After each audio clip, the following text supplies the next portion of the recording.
So welcome back, everyone.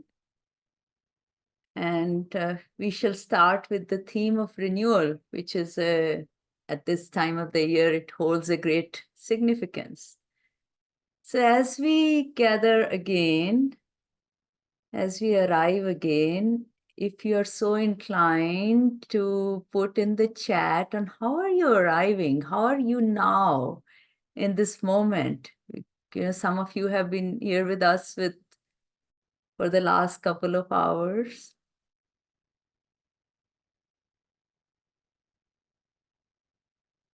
Just in a word or two, peaceful. Megan says she's peaceful.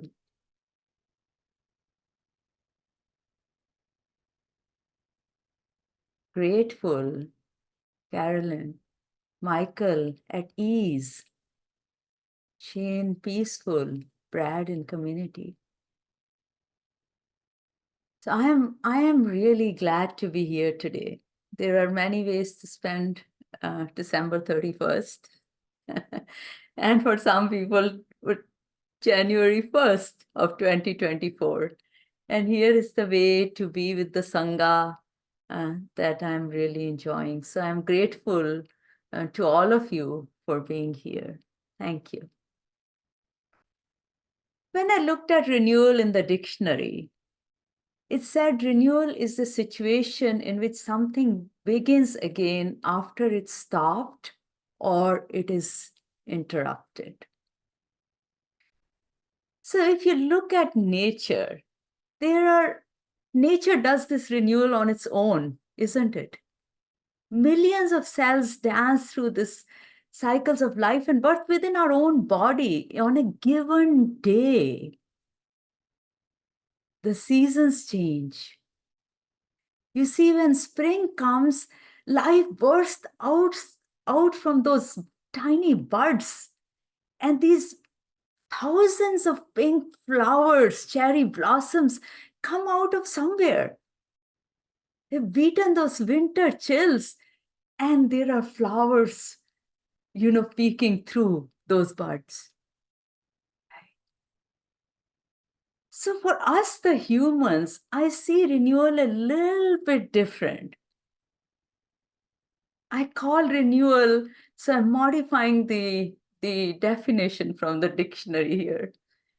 And I feel like for us, renewal is a journey of rediscovering, of remembering, because we forget a melody which we once knew. And then we start humming it again, and instantly we are at home. It is that melody that we forget. It is remembering who we are at our core and starting anew from that place of authentic connection. And that is what I wanted to focus on today, is that 5 principles of blossoming again. I created, or I was given, those 5 principles of blossoming again. And these 5 principles of renewal is where I feel that if we can explore and awaken the power in each one of them and take with them into the new year. So that's my intention. So with that, I think I want us to have the same container which Bhuma and Keith have so beautifully created. So let's do that. Let's start with a few minutes of sitting or standing. I am standing here, and if you feel that you need to do it standing, you can do it standing too. But find a posture that brings you ease and alertness. You're relaxed and yet you're awake. Find a way that works the best for you. A way that brings you in your body. One of the ways is to get in touch with the contact surfaces. If you're sitting, you feel your feet. If they're on the floor, Connect to the earth. You're sitting, your butt cheeks are on the chair. Feel that contact. Maybe there are other contact surfaces. You can feel the fabric of your cloth on your body. Perhaps your hands, one hand's in the other hand. You can even feel the contact, your hand on each other. So wherever you feeling that groundedness, that being in contact with something else that you can connect with.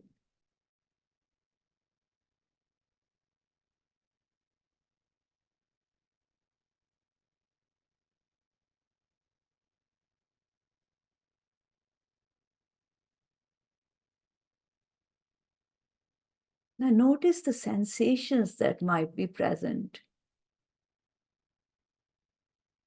And a lot of you talked about calm. Perhaps there's a sensation of stillness.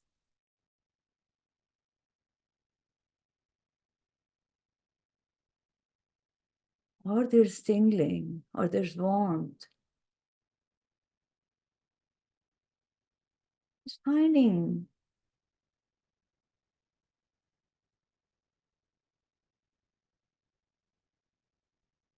what's vibrating.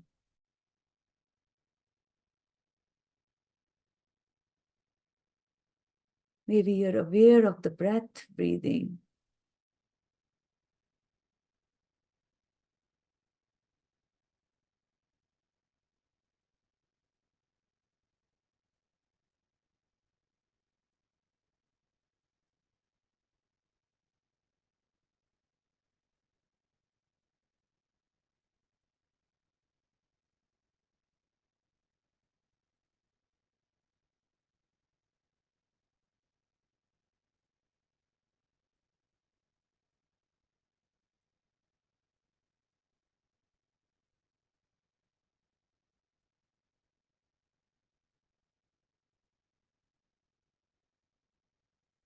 And as in the first session, Bhuma talked about intention,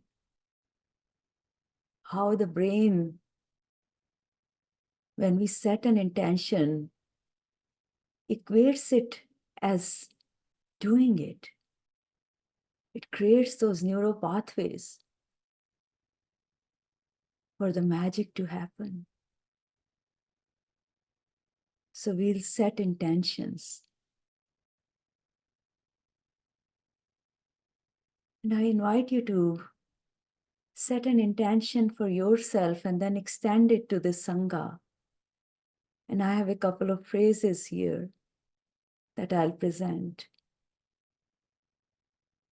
May this session be beneficial to me. May there be new insights and reflection for me.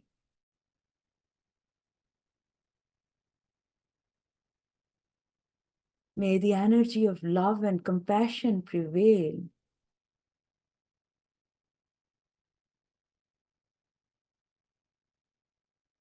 Now let's just extend these wishes for everyone in this room. May this session be beneficial to all of us. May we gain new insights and reflection. May the energy of love and compassion prevail.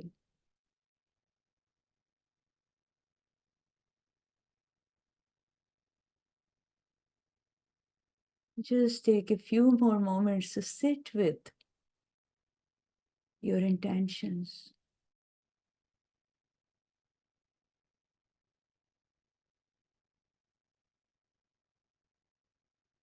And then when you're ready, you can, if your eyes were closed, you can open your eyes. They're open, they stay open, they want to stay closed. It's your wish. Everything's your wish here. So we now transition into the 5 principles of renewal. The 5 principles that I'm going to talk about is the first one is the mountain chooses. The mountain chooses.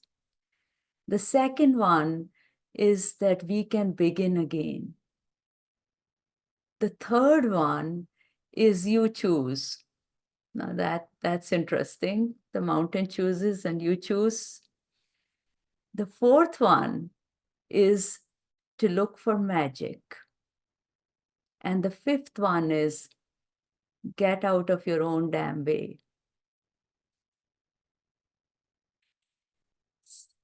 So on July 31st of this year, I was on a plane from Denver to Seattle. I saw there were some people from Denver in the audience. Hello, Denver. So I was unable to sit comfortably in the seat of the plane. I actually sat on one butt. So the one butt cheek was lifted off the seat. And there was this pain radiating from my hip down to my foot. And I was wincing in pain. Just a day before that, I had been in Leadville. Leadville is, by the way, the highest city in USA at 10,200 feet. And we were hiking the Mount Albert at 14,400 feet. So something in my hip snapped.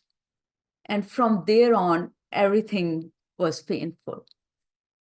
We were planning for an Everest base camp trip, and this was a part of the acclimatization hike, part of the preparation.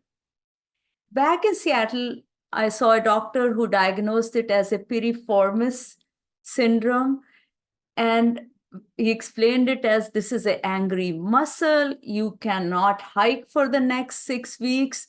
And treatment was not to aggravate it any further and just go through physical therapy. Our journey for Kathmandu was supposed to begin on September 22nd of the same year. Mine seemed to be over with less than 7 weeks to leave. So I called Mr. Deepak. He was the owner of Tracking Planner in Kathmandu, Nepal. And I asked him, I said, I need another plan for me. I won't be able to hike. Can you do that? And he's cool and calm as cucumber. I think people come up with all kind of weird things to him. And he says, no problem at all. I'll create another plan. But you don't choose. You do not choose whether you go to the mountain chooses. It is the mountain that will choose whether you go to the Everest Base Camp, is not you. And for a moment, I didn't understand that. But then it became very clear to me what he was inviting me to do is to release the outcome of my effort. He was saying to let go of that attachment that I must make it to the mountain, and let go of the fear, what if with my injury, I don't make it to the mountain? And he was inviting me to surrender to the will of something higher than myself. I don't choose, the mountain chooses. And I just held on to it because there was nothing else to hold on to. Like, okay, I like this. And we know that I was attaching to that. In fact, he was telling the opposite. The root of suffering is the attachment. And when we drop, that's what Buddha says. And when we drop that, that creates ease in us. So that is my principle number 1. The oracle I got from the mountain is that the mountain chooses. So I am going to invite with the each of these principles. Here's what I have designed this like. I will invite you for a reflection on the principle. And if you have a notebook and a pencil, you might want to, or a pen, you might want to write down what shows up for you. Okay. So invitation is just if you again you want to close your eyes, whatever way you want to come into the present moment, just arrive back in that moment where you can connect to your body, your breath. Just take that moment. And now reflect back on the year. Reflect back on the year. Does something stands out for you where you try to control the outcome and it wasn't working? How did this principle of the mountain chooses apply?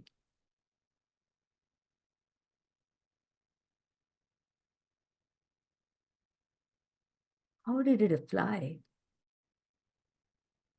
Just take a few moments to reflect on that, and I'll give a minute of silence where you can reflect on this.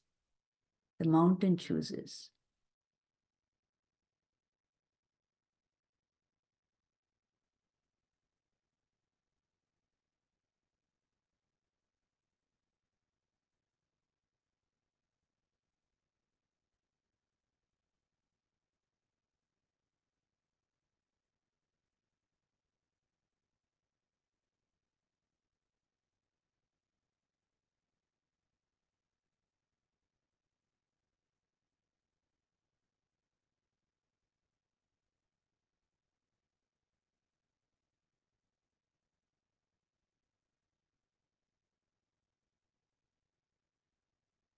And then my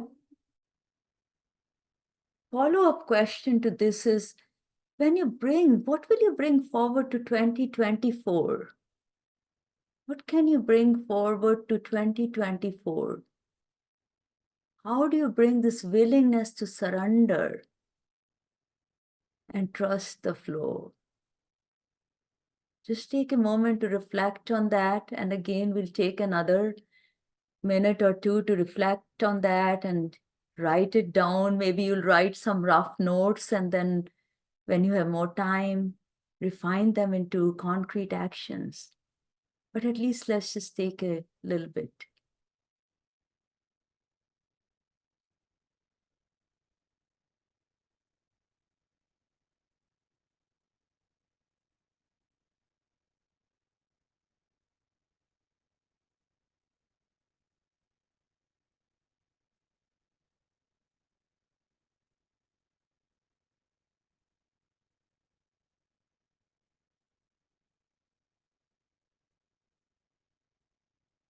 And so if you feel inclined, please share it in the chat.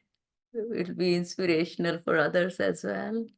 What is it you would bring forward to 2024?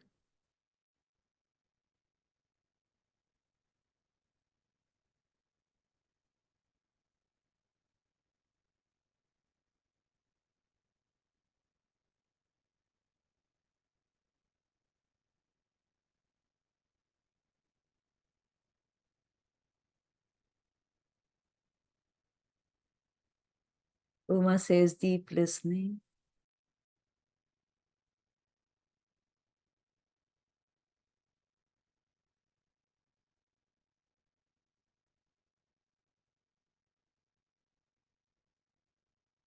Hima says stop overthinking. Tracy says letting go of attachment to the outcomes. Yale says trust. Shane says radical acceptance. Michael says the momentum of the last choice the mountain made. The momentum of the last choice the mountain made. Brad, allow others their expertise of skill, let go my control. Carolyn says, kids' choice instead of my choice. It's beautiful, beautiful. Thanks for all the shares. That's beautiful.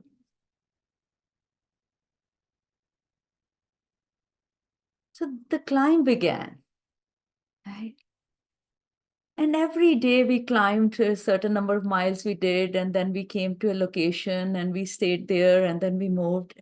But as the climb progressed, things became harder, colder, the air became thinner, fatigue on the limbs was heavy. You know, the injured hip constantly complained. It initially hummed in protest, then it was like louder and louder. And every morning I got up, the previous race struggles came with me, not just in imagination, but also physically. You could feel it in your body. And I would say, oh my God, not again. I could feel the heaviness of my legs. And Avi, his name was Avi Sheikh, he was our lead guide, incredibly wise for his 28 years of age. And he'd bring us in this room where we were in this tea houses where, you know, there was this bigger room, and he'd bring us together and he would say, leave yesterday to the mountain. Leave yesterday to the mountain. Today we begin again. You focus on your breath. Just focus on your breath. Let it guide your steps. And Nepali, there are words, the word he would say, Anumam vistare, vistare, vistare, vistare, vistare, vistare. And the word vistare means slowly. He says, today you began again, and the harder it gets, the slower you go. And he said, find the rhythm of the mountain, and the mountain will find you.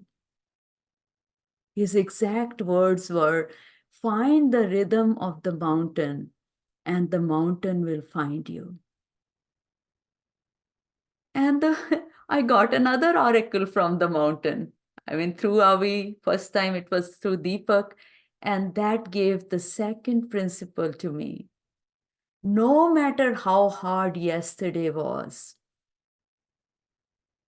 today we can begin again.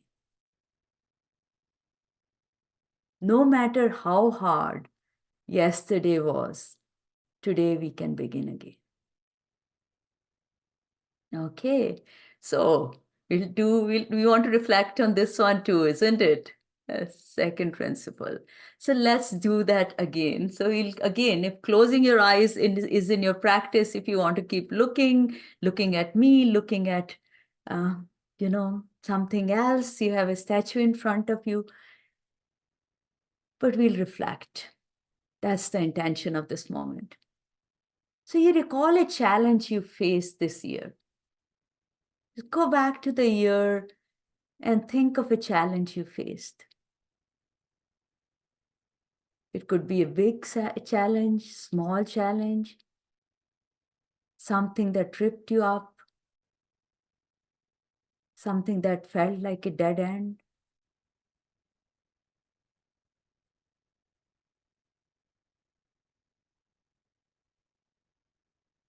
And then you bring yourself to the moment when you decided to do something about it, to create a fresh start, to approach things differently.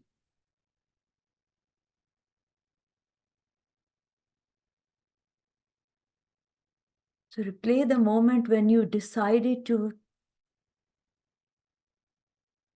take a fresh start. And see if you can bring that feeling with you. What was the feeling? Maybe there's apprehension. I'm going to do this differently. Maybe sometimes there's fear also. Sometimes there's another emotion. Just bringing what was the feeling in that moment. And perhaps it required some amount of strength to choose that path. Perhaps there was hope and possibility that emerged from that difficult situation.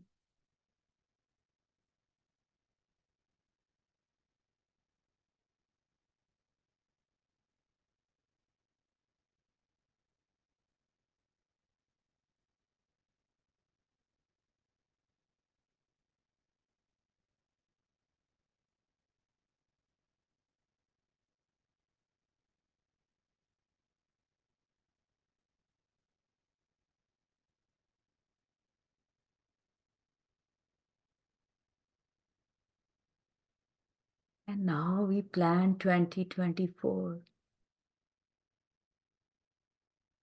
The second principle of renewal we bring into 2024. Choose one practical practice you will do when you are faced with future challenges.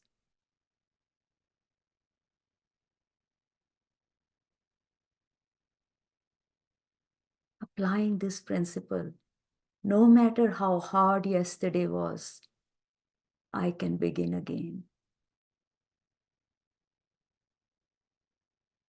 You take another minute for you to consolidate your thoughts. If you want to put them down on the paper.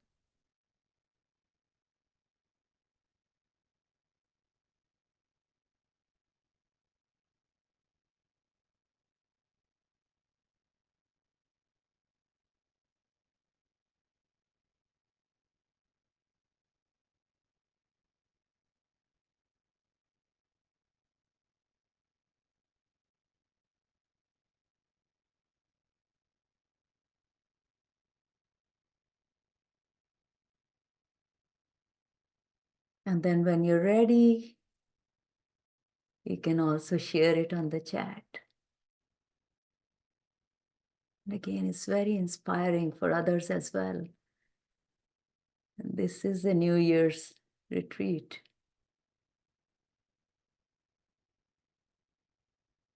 Brad says, listen to my body whisper before it shouts.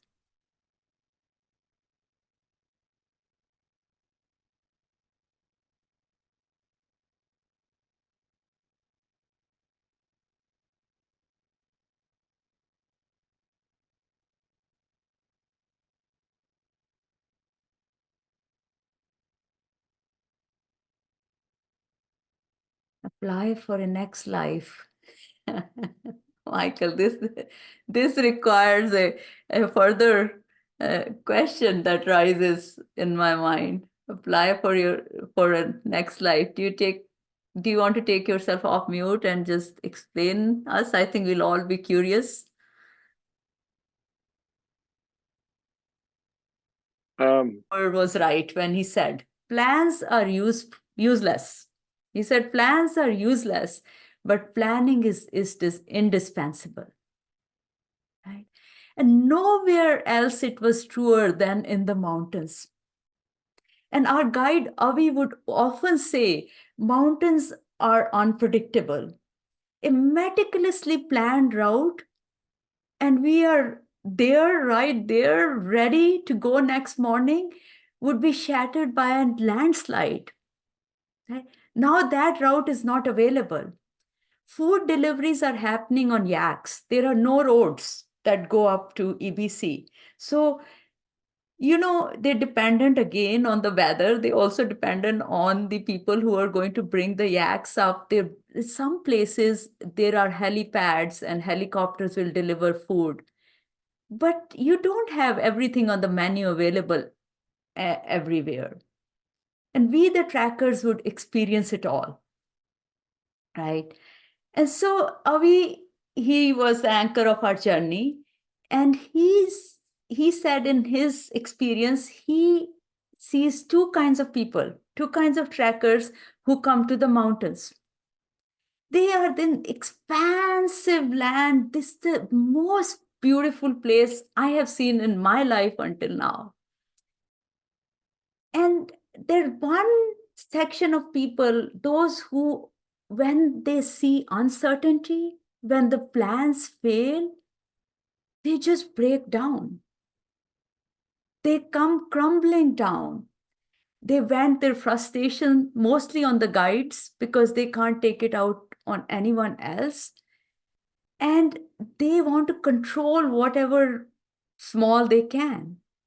But mountain gods have other plans.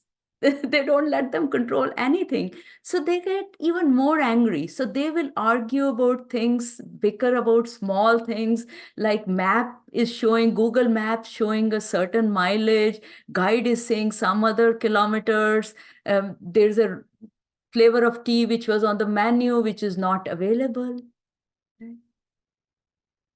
They become their own worst enemies. I saw this with my own eyes. I saw people giving up so much of their time, spending so much money to be there, and yet bickering about such small things. Yeah. And then there were others who would gracefully handle unpleasant emotions without inflicting it on others, without inflicting it on themselves first, and then on others. And we all will experience unwelcome feelings. We will experience them even more. We are in this vast expanse. We have all the time to experience everything. But mountain, fortunately, also gives you ample time for reflection. And through it, I discovered one key that we have to, at all times, stay mindful of our emotional state. Stay mindful of our emotional state. There is nothing like we won't go through tough times. There's nothing like we won't have disappointment. Nobody, Zen masters can't say that. We will all go through disappointments. We'll all go through sadness, anger. All of those emotions will come through. But how much do we want to make it as a suffering for others, for ourselves, opposed to staying mindful that I am feeling a certain way? And that became the third principle of renewal. Life is unpredictable. No matter how meticulously we plan, the world will throw curveballs. When we are faced with emotional storms, we need to strengthen our inner anchors even more. And that becomes our work.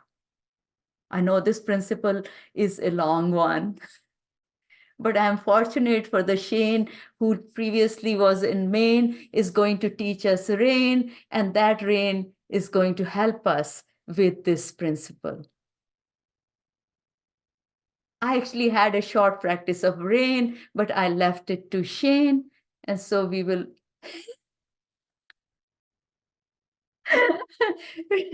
And Shane is laughing.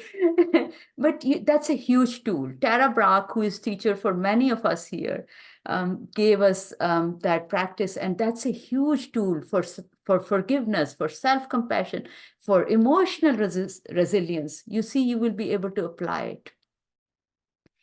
But there's another technique that I used in the mountains, which I am going to give you. And my go-to tool was a simple tool, which actually is if you really technically start looking at it, and some of you will find out are 2 steps out of the 4 steps of rain.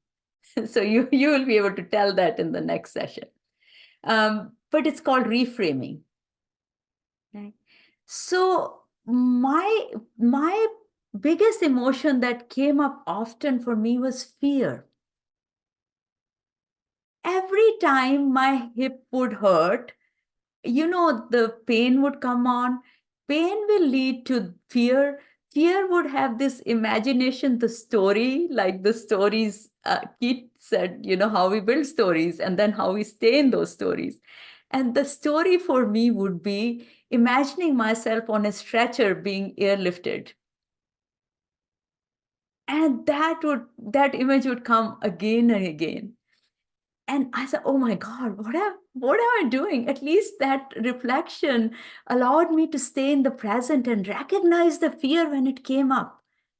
And there were two-step process in reframing. The first one was asking myself, what's happening right now? What's happening right now? There is pain. That's happening. What's the truth of this moment? The truth of this moment is pain. Everything else real, right? I mean, really, I am, imagine, even though I'm imagining, but that is there in this moment. But what's truly happening in the moment is just the pain, nothing but the pain. Now, how do I navigate? The second question is, what do I need right now?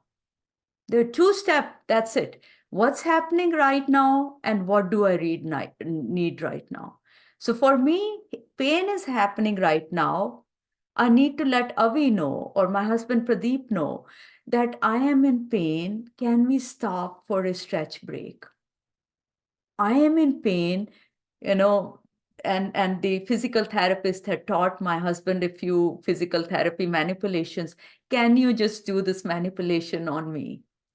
So it wasn't that I needed a stretcher to be airlifted. What's happening right now and what do I need? So that two-step reframing can help you move past that current situation. It grounded me in reality and it empowered me to move forward. So we need something which grounds you in reality and it empowers you to move forward. So I'm not denying the pain.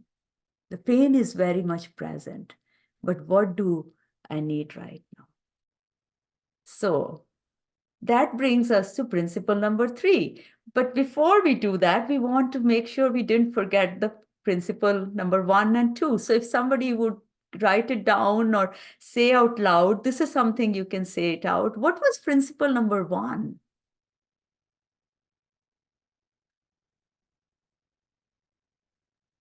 The mountain chooses.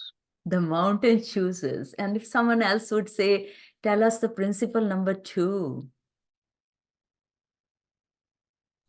Begin again. Begin again. And now the principle number 3 is life is unpredictable. All kinds of things will rise. And when they rise, we need to stay with them and then say, what do I need right now? So that is principle 3. So we're going to reflect on that, like every one of them we have been working with. This one, the reflection is a little bit different because I know the method is coming in the next session. So I didn't include rain here, but I did put another reflection. So take a moment to list down your 3 to 5 coping strategies that you currently use to manage your strong emotions. What are your current go-to strategies? Don't get too fancy, whatever comes to your mind. This is like the quick and dirty stuff. Whatever comes to your mind, because you can always deliberate more, contemplate more, reflect more.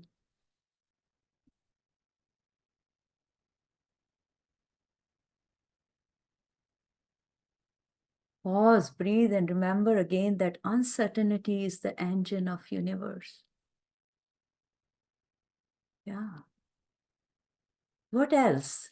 What are your coping strategies to manage strong emotions when things don't happen by the stuff you wanted to order, the wrong order comes in, right? Compassion for myself, Tracy says. Barbara says, never give up. Brad says, wait, why am I talking now? 5 breaths, listen again. Julia says, recognize and pause. Get present.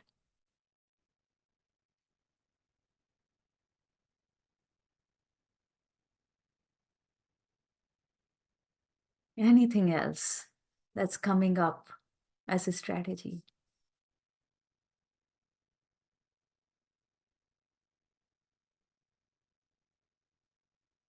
Remembering others in much more difficult circumstances. Remember, I've been here before, Pamela says. Uma says, talk to someone, you're not alone. Amy says, pause always and recognize goodness and beauty. Julia says, go for a walk in nature.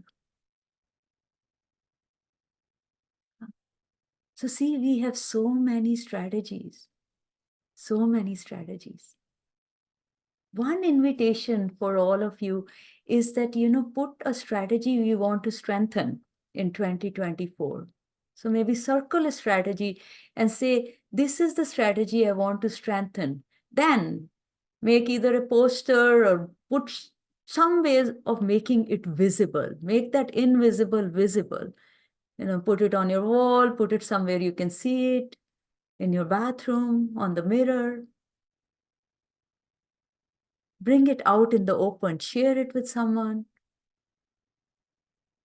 And the two questions you'll ask about that strategy, put it to test. Does it take me out of the situation and give me a fresh perspective? That is the number one test. Does it take me out of the situation, give me a fresh perspective? Number two, do I feel empowered after using it or do I feel drained? So if you are feeling depleted still with your strategy, then you want to bring a different strategy. So sometimes we just push through stuff. Oh, I can get through. And sometimes it continues to take something away from us, still depleting. It's not serving us. So is it this push through technique or is it empowering you?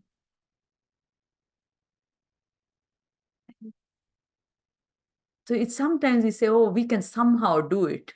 The more we force it, the more we can do it. So is it an enriching technique or is it a depleting technique? So circle it and then question those, put these questions. And if you circled it and question, don't get a yes for both, then both questions, then look for something else. There's so many techniques which came up in the chat. Okay, are we ready to go to the principle number 4? So on day 5 of our hike, I'm still in the mountains. It's hard to get out of the mountains here once you're there. So day 5, we are in Tangboche. Tangboche village has the oldest monastery in the region. It's 350 years old. That's how long ago the site was set up. 1916, a permanent building came up and it's at 12,687 feet high. There are no cars that come up here. There's no road that's up here. There's no helipad that is here. These monks traveled from long distance and came and built a permanent structure here. It's surrounded by mountain peaks, Everest, Nuptse, Lhotse, Amadablam, Thamsarkeku. These are all beautiful, one range more beautiful than the other. It's just surrounded by, just imagine standing in the middle and surrounding a 360-degree view of snow-peaked mountains. In Seattle, we have one mountain which is called Mount Rainier. And see, just imagine that you have like 8 or 10 Mount Rainiers, different shapes. Okay. So when we meditated in the monastery, it's just this surreal experience. There's this huge, colossal Buddha statue. And there was a question that kept whispering when I was in meditation. And the question was, how did it reach these heights? It was a simple question. Nothing that profound, but it just kept coming out. There are no roads. It's bigger than any helicopter. Right? To me, it looked like one structure made of metal. It's too hard to carry by one human, 2 humans, 10 humans. We had already traveled 46 kilometers from Lukla. That's where the planes fly into. And then the answer dissolved into deeper knowing.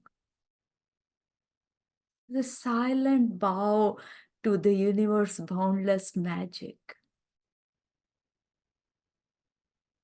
There is this magic in the universe we will never understand. Never understand. And the next morning, when we got up, Avi, our lead guide, he had another mountain oracle for us. He said, from now on, no matter whoever you're walking with, we were a group of 8 people, you walk alone. He said, irrespective of who you're walking with, you walk alone. From this altitude and up, it is just your journey. So I asked him to elaborate. I said, what do you mean?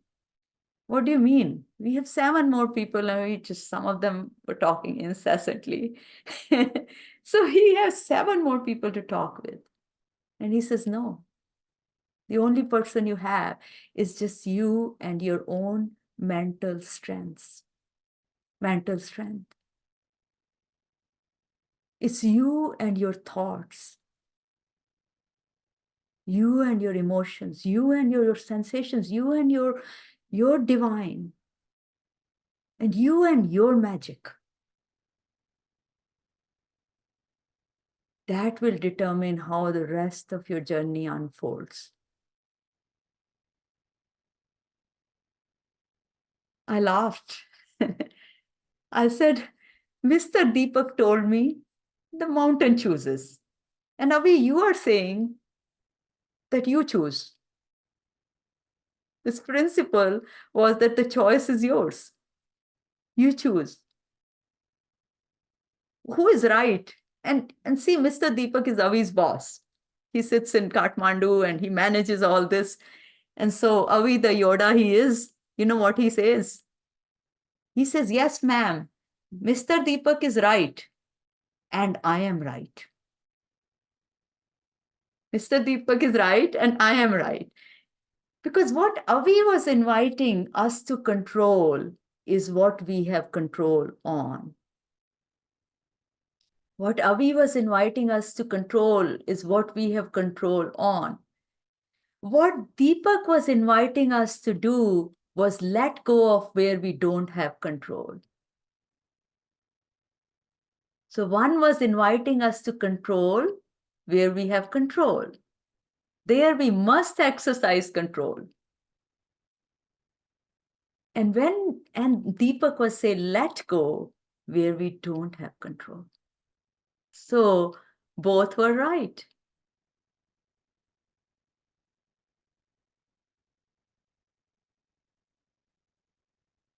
So we determine how our journey unfolds is we have control over.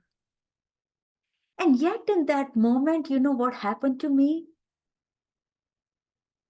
There was this, both the things merged into one.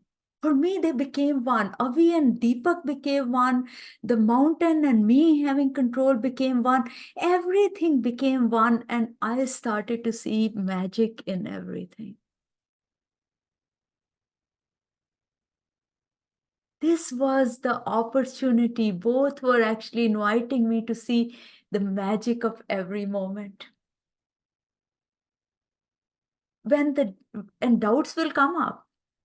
And then when the doubts will steal that moment, you know, when the doubt came up, that moment of incredible scenery was gone. I lost it. And I'll never get back to it again. Because every single moment the scene shifted. And then I'd say, I bow to the magic. I bow to this breathtaking beauty. I bow to the marvel of this universe.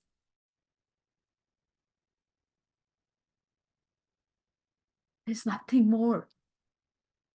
There's nothing more than the magic and marvel of the universe. And that brings us to the fourth principle.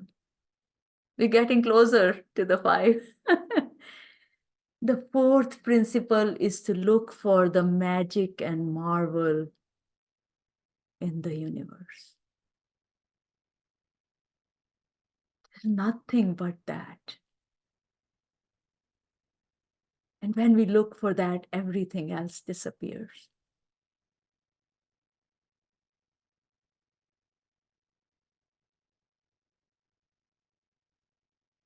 So we are there at the moment of reflection for you. How does this principle resonate? What were some moments that sparked joy and gratitude from 2023 in your memory, where you saw the magic,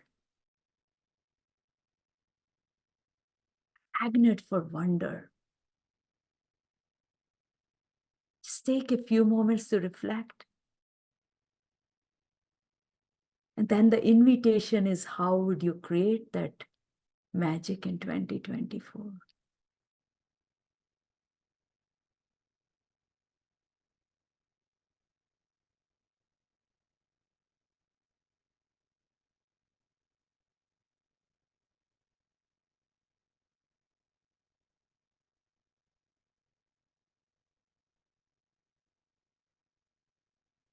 Again, invitation is to make them practical. Choose one practical way you can actively seek wonder in 2024.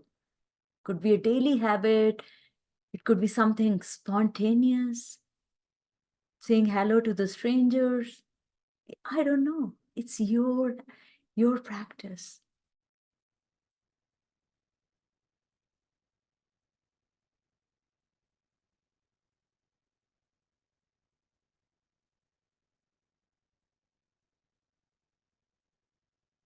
We take a moment again, a minute or so.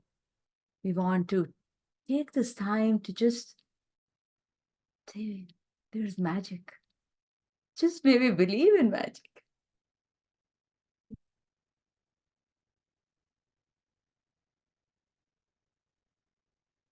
Believing in your inner strength, and that's the magic for Seema.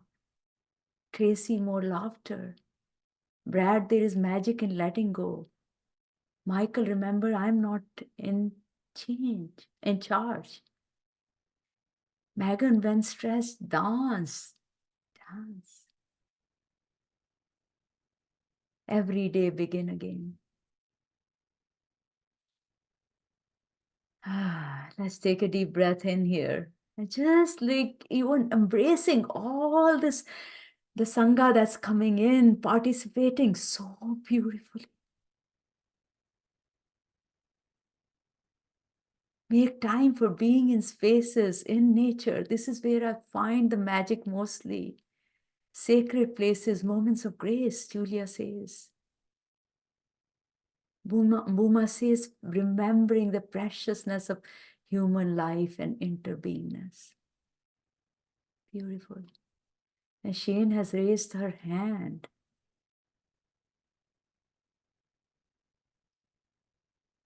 I'm calling, I'm stepping. What the Sangha is creating, all of you, what you are creating is magical.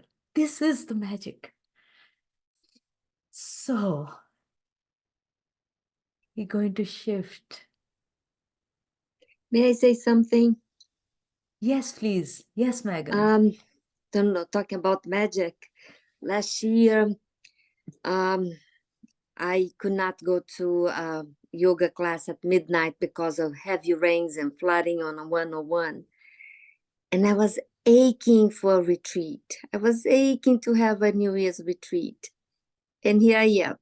So And this is magical. So I really want to say that magic happens. Thank you. Thanks, Meg. We are creating magic right now. So then we are in Kumbu Glacier. It's day number 11. The 6 miles uphill like this, the 1500 feet altitude gain. But remember, it's only 46% of the oxygen you have at sea level. Each step is a battle against thin air. My muscles at this time have turned off. It's like logs which are walking. And I can see Everest. When we are walking, I can see Everest, I can see LinkedIn, I can see Kumbutsu, I can see Nuptsu. All these are snow-peaked mountains. I also hear sounds of avalanche in the surrounding mountains. We're also going through this unstable glacier area because Kumbu is now an unstable glacier, the rocks falling. This is the hardest day of all. And this is our final day of climb. And yet, intuitively, I know that I'll be there. I felt that mountain had chosen me. I instinctively, intuitively knew. All through that journey on the final day, I was with the mountain. I felt like I was a part of the mountain. And guess what? We all made it. All 8 of us. We are a bunch of dreamers, old souls, age groups from my son who is 30 years old to a woman who is 74-year-old. We all reached. 8 of us reached base camp. And Avi, our lead guide, who is 28-year-old, he delivers another mountain oracle. He chuckles. He says, fear? Fear leaves at base camp. He says, you push your own damn limits here. And boy, he was right. I was crying. I don't think I cried so much on achieving something as I cried on the top of EVC. And these are not tears of exhaustion. These were that how much do we come in our own way? These were fears, these were tears that of our own potential. We are limitless. We are as vast as the mountains. We are one with the wind. We are one with the ice. We are one with the sky. We are nature. That reminded me of Kuan Yin's words. You will rise to your strength. You will rise to your strength. Isn't it like life? We get scared. We doubt ourselves. We shrink ourselves. We become small. We shrink into shadows.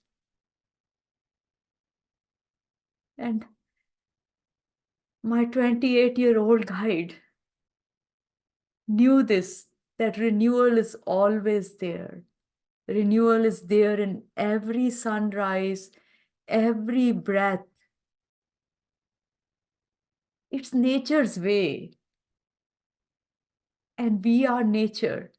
We just have to believe it and then watch the universe carry us.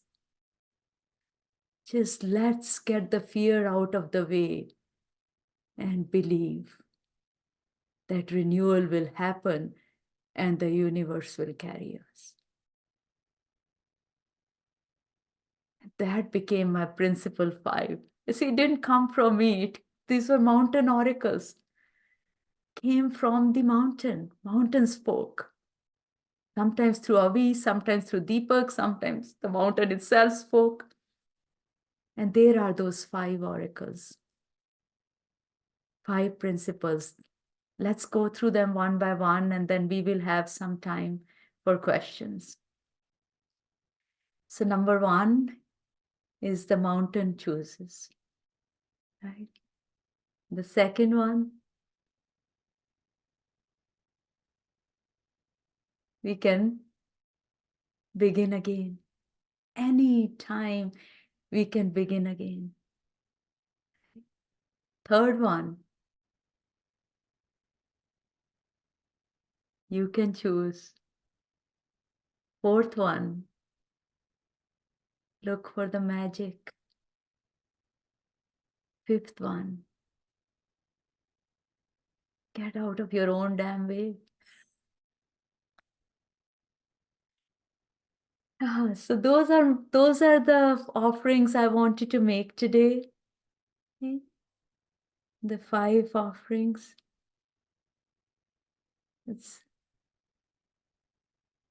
And then I wanted to see what's coming up as questions, thoughts.